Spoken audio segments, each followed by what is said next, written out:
হে দেবী, যে ব্যক্তি একবার ভক্তি চিত্তে শ্রী পাদুকা এই কথা বলে, সেই ব্যক্তি সর্বপাপ শূন্য হয়ে পরম গতি লাভ করে থাকে।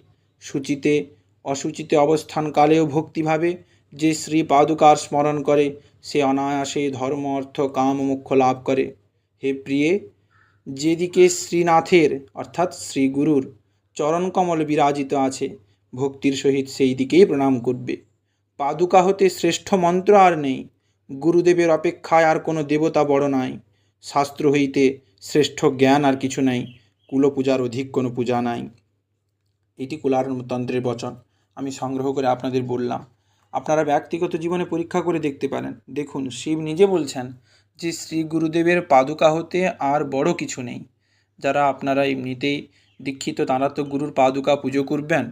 যারা দীক্ষিত ননও, তারা অবশ্যই ঘরে শ্রী গুরুর পাদুকা